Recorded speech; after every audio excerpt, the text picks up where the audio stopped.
시청자 여러분 안녕하십니까. 6월 25일 아침 일찍 전옥현 안보정론을 보내드리겠습니다. 지금 보내드린 말씀은요, 최근에 김여정이와 그 다음에 김정은이가 강원 양면 정책으로 우리 한국 정부를 흔들고 있습니다. 그래서 이 과연 왜 흔들고 있는지 계속해서 제가 기회 있을 때마다 여러분들에게 분석 평가를 해드렸는데요. 또 이어서 다시 한번 그 비하인드 스토리를 제가 그 막전 막후에 어떤 급박한 사정이 있었는지, 무엇 때문에 김정은, 김여정한테 문재인 대통령 정권이 이렇게 잘 못 보이게 된 결정적 원인이 어디가 있는지 이것을 제가 여러분들께 소개시켜 드리겠습니다. 먼저 이제 특징적인 것 중에 하나는 김정은이가 느닷없이 대남 군사 압박, 그야말로 적대 정책을 중단시켰습니다.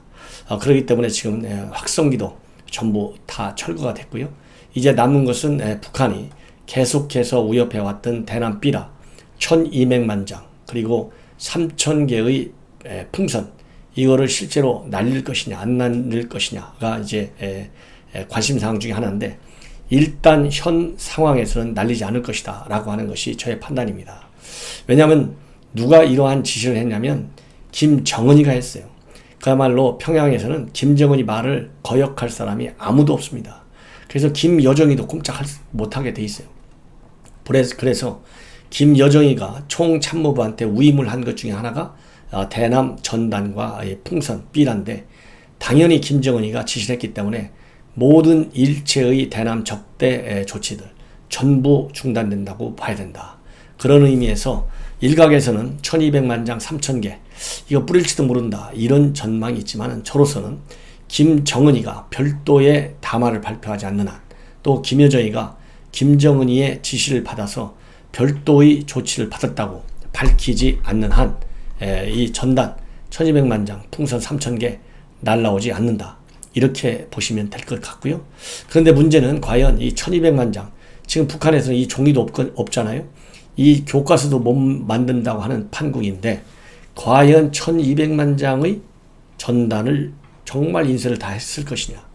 그리고 각급 지방기관에서도 또 추가적으로 이 전단을 지금 인쇄 작업이 진행 중이라고 밝히고 있었는데, 과연 이런 인쇄 작업은 정말로 진행되고 있는지 이런 것도 의심을 갖지 않을 수가 없습니다. 그래서 이런 전단 문제 우려하지 않아도 된다 당분간, 이런 말씀을 드리고 싶고, 그 다음에 또 특징적인 것 중에 하나는 김정은이가 이렇게 느닷없이 보류시키는 조치를 취함에 따라서 이 24일자 여러 가지 보도 형태를 보면 노동신문이라든가 다양한 형태의 대남 선전 매체들, 여기에서 이 대남 비난 기사가 일단 올라왔었는데요. 이 김정은이가 그야말로 예비회의, 화상회의를 통해서 이러한 군사 위협 조치 하지 말라 이렇게 지시한 이후에 이런 선전 매체에 올렸다가 삭제된 사실이 우리 당국에 의해서 확인이 됐다고 합니다. 그래서 이 삭제된 건수가 10여 건이나 달하는데요. 일체 대남 비난을 하지 않고 있어요. 그래서 이 삭제한 의도와 배경에 관해서 통일부에서는 분석해 나가고 있다 그러는데, 이 대한민국 문재인 정권에서 특이한 것 중에 하나가 미사일 도발에도 분석 중에 있다. 또 이렇게 기사가 삭제돼 나와도 분석 중에 있다. 이게 누구를 위해서 하는 것인지, 누가 무서워서 하는 것인지 도대체 이해가 안 간다. 이런 정부기관이 과연 무슨 국민의 세금으로 유지되어야 되는 건지 도저히 이해할 수 없다, 이런 말씀을 드리지 않을 수 없어요. 이렇게 삭제하는 것은 바로 뭐냐, 지금 체제 내 위기 징후가 다양한 형태로 나오고 있다. 제가 누차 말씀드렸지 않습니까? 이런 체제의 위기 징후를 단속하기 위해서 외부의 적을 만드는데, 그 외부의 적이 1번 한국, 2번이 미국이에요. 그래서 이 위기 극복을 위해서 적을 만들어갖고 체제의 결속을 강화시켜서 체제의 흔들림 현상을 막아보겠다고 하는 것이 김정은이의 계산이다. 그러려면 김정은에 대한 절대 복종, 충성, 이거밖에 살 길이 없어요. 이것을 만약에 지키지 않으면 지휘 고하를 막론하고 전부 숙청, 처형 아니면은 해임과 같은 징계 조치에 들어갈 수밖에 없어요. 지금 여러분들께 제가 전에 말씀을 드렸지만은 최용해가 이렇게 지금 현재 남북관계를 긴장 국면으로 집어넣어 놓고 있고, 김정은의 건강 이상설이 지금 4월, 5월, 6월까지 근 석 달 가까이 진행되고 있는데도 불구하고 얼굴을 전혀 내밀지 않는 과거 실세 중에 실세했던 사람이 최용해입니다. 이런 것처럼 이렇게 일사불란한 리더십을 구축해 나가고 불만 요인을 철저히 단속하겠다는 의지 때문에 일사불란하게 이렇게 노동신문 선전매체들 전부 당이 김정은이가 직접 관할하는 거지 않습니까? 그래서 이런 기사가 다 일사불란하게 삭제됐다. 아니 확성기까지도 지금 다 철거는데 이거 기사 삭제하는 게 무슨 문제가 있겠습니까? 이거 하나를 제대로 누가 무서워서 그런지, 문재인 대통령이 무서워서 그러는 건지, 김정은이나 김여정이가 무서워서 그러는 건지 삭제한 배경 의도 하나도 우리 관계당국에서 국민들에게 알리지 않는다. 정말 큰 문제다. 이런 것을 다시 한번 말씀드리고 싶어요. 이런 상황에서 지금 김정은이가 그리고 김여정이가 이렇게 그야말로 위기를 조성하고 또 갑자기 터닝포인트를 만들고 김정은이는 이렇게 한 것은 바로 큰 원인이 지금 북한 내부에 평양이든 지방이든 간에 민심이 폭발 직전에 와 있다고 합니다. 가장 큰 원인은 지금 먹고 살 수가 없어요. 배가 고파요. 식량이 부족해요. 그야말로 평양공화국이라고 할 정도로 평양 시민들은 그야말로 김정은이의 특별한 배려를 받는 것이 바로 평양 쪽입니다. 그만큼 정치적으로 평양에 갖는 상징성과 실질적인 영향이 크기 때문이에요. 그래서 평양에 관해서는 특별 배급제까지 실시하는 것이 북한 체제의 특성인데 이 평양시에서만이라도 평양시에서조차도 최근에 3개월간의 식량 배급이 끊겨 있어가지고 민심이 완전히 폭발되기 직전까지 와 있다. 지방은 더 심각하다. 이 원인은 바로 이 제재, 그 다음에는 코로나, 또 이러한 상황으로 인해서 굉장히 지금 식량난이 심각하다. 더군다나 코로나 사태로 인해서 북중 간의 이 국경이 폐쇄됐지 않습니까? 1월 달부터. 이러다 보니까 더더욱이 굉장한 위기가 떨어지고 있고 평양에 공급되던 이 쌀, 그러니까 수돔이라고 하는데요.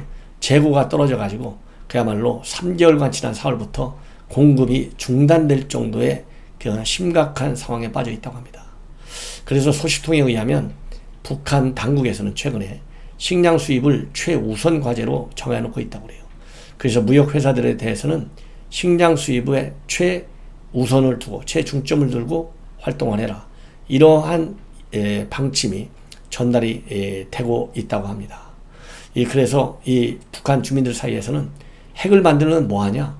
제재를 계속 받고 있는데 그리고 식량 배급도 제대로 못 해주는데 이런 이유로 해서 김정은이에 대한 불신이 지금 상당히 지금 높아지고 있다.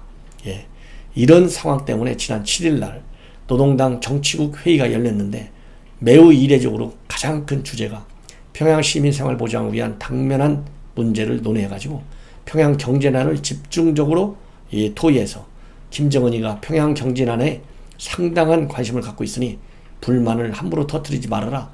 이런 메시지를 줬다. 이렇게 지금 알려지고 있어요. 그리고 지방 형편은 평양보다 말할 수 없을 정도로 지금 굉장히 심각한 열악한 국면에 빠져들고 있다고 합니다. 그래서 지난달 5월 1일 날 건강 이상설이 한참 나올 때 맨 처음 김정은이가 간 데가 바로 순천인 비료공장이었는데 지금 상황에서는 이 비료공장 가동도 안 되고 있고요. 노동자들 월급도 못 주는 상황이라고 합니다. 그래서 평양은 물론이고 청진, 함흥 이러한 큰 대도시에서 굶어 죽는 사람들이 나타나고 있는데 이런 상황은 90년대 말 김정일 시대 때 있었던 이러한 이 아사 위기 이거보다도 더 심각한 상황에 빠져 있다. 이렇게 지금 알려지고 있어요. 그래서 국제신용평가사인 피치 이 산하에 있는 피치 솔루션스라고 하는 연구소에서 발표한 보고서에 따르면 최근 북한이 제재와 코로나 여파로 인해서 금년도 성장률은 마이너스 6%를 기록할 것이다. 이렇게 전망하고 있는데요. 97년도 고난의 행군 시기 제일 절정에 올랐을 때가 마이너스 6.5%였었습니다. 그래서 23년 만에 최악의 경제 위기를 겪고 있다. 이런 말씀을 드리고 싶고 이 북중 간의 교역이 북한 먹고 사는 수출입의 95%를 장악하고 있는데 제재 이전인 2016년도에는 수출 규모가 26억 달러나 됐는데 제재가 본격화된 2019년도 2억 달러로 수출이 그야말로 거의 뭐 제로 상태로 빠진 거나 마찬가지죠. 이렇게 심각한 대중 수출의 중단, 이것도 지금 북한 경제를 완전히 파탄내고 있다. 이런 평가가 가능할 것 같고, 지금 일부 언론과 전문가들이 평가하는 북한이 2023년도가 되면 외환한 자금난에 이제 위기가 처해온다. 이런 이 전망이 있어요. 그런데 이런 위기가 빠르면 금년 안에 올 수도 있다라고 하는 경고음이 지금 나오고 있습니다. 그래서 이러한 경제난 때문에 북한의 주민들의 불만이 결국은 90년대 말 고난의 행군 시기 수준으로 굉장히 지금 높아져 있는 상황이기 때문에 지금 대외 외부로부터의 북한 지원이 굉장히 시급한 상황에 빠져 있다고 하는 것이 이 대북 전문가들의 공통된 특징 중에 하나다. 이렇게 말씀을 드릴 수 있습니다. 자, 그리고 마지막으로 이 김여정이가 지금 김여정이가 그리고 김정은이가 최근 들어서 우리 한국을 대상으로 또 문재인 대통령을 대상으로 해서 엄청난 말폭탄을 지금 퍼붓고 있어요. 자, 그렇다고 한다면 무엇을 잘못했길래 얼마나 이 정도로 찍혀가지고 그야말로 입에 담을 수 없는 비아냥과 조롱 그리고 말폭탄을 퍼붓느냐, 이거를 이제 우리가 알아야 되는데요. 이 원인을 보면 가장 큰 원인이 이미 이 볼튼의 회고록에서도 나왔어요. 볼튼의 회고록에서도 뭐라고 나왔느냐, 문재인 대통령의 정신분열증적 요소 사고, 즉 조현병적 사고 때문에 이 문재인 대통령이 제대로 비핵화 구상도 못하고 있고 미국의 생각도 못 깨우치고 있고, 그러다 보니까 북한에 대한 조언도 잘못되고 있다. 이런 것이 볼튼 회고록을 통해서 나왔어요. 그런데 지금 소개해드리는 이 내용은요, 이 중앙일보의 이영종 기자가 쓴 평양 오디세이에 나오는 그러한 비하인드 스토리입니다. 이렇게 김정은, 김여정 남매가 그야말로 실망과 배신을 느끼는 직접적 원인 중에 하나는 바로 작년 2월 말에 있었던 하노이 회담이다. 이 하노이 회담과 관련해 가지고 김정은이가 이 하노이 행하는 전용 열차 안에서 무려 3번이나 문재인 대통령한테 전화를 걸었다고 합니다. 영면만 내놓으면 미국한테 틀림없이 제재가 풀릴 것이냐, 이렇게 3번씩이나 물어보면서 워싱턴 전략 분위기를 청와대와 대통령한테 직접 물었다고 그래요. 그런데 이때 영면만 하면 된다. 플러스 알파가 필요 없다. 이렇게 조언을 했대요. 그러면 제재 풀어준다. 이게 이제 행동 대 행동이라는 거 아니에요. 이걸 문재인 대통령이 잘못 알아가지고 정신분열증 조현병에 걸려있다. 이렇게 볼튼이 얘기한 거예요. 그런데 이 이영종 기자가 취재한 바에 의하면 그 볼튼 회고록하고 맥락이 맞습니다. 그런데 어떻게 됐습니까?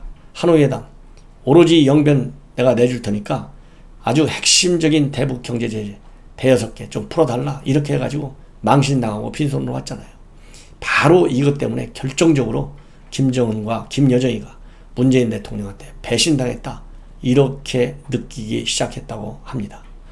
그래서 이 김정은이, 김여정은 매우 굴욕적이고 그야말로 북한 주민과 국제사회에 대망신을 당하는 그러한 실패 회담이었다, 이렇게 보는 거예요.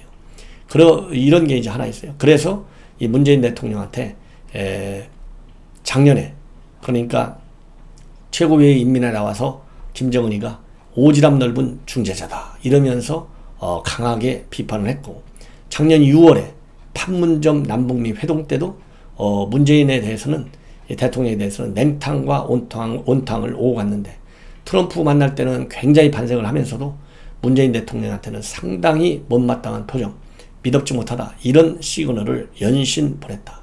그리고 가끔 어색한 미소만 흘렸다. 이렇게 지금 되어 있습니다. 그리고 더더욱이 이제 두 번째로 배신감을 느끼고 그야말로 말폭탄을 던지게 된 직접적 또 원인은 작년 8.15 경축사에서 완전히 북한이 폭발하게 됐다고 합니다. 왜냐하면 2032년도에 서울과 평양에서 올림픽을 공동으로 하자, 그리고 2045년도를 통일 원년으로 하자, 이렇게 작년 8.15 경축사에서 문 대통령이 언급을 했다고 합니다. 그 언급을 하면서 평화 경제를 아주 강조했어요. 그런데 이때 북한의 반응은 문재인 대통령한테 뭐라고 얘기했습니까? 삶은 소대가리도 앙천대소할 노릇이다. 이렇게 거칠게 비방을 했어요.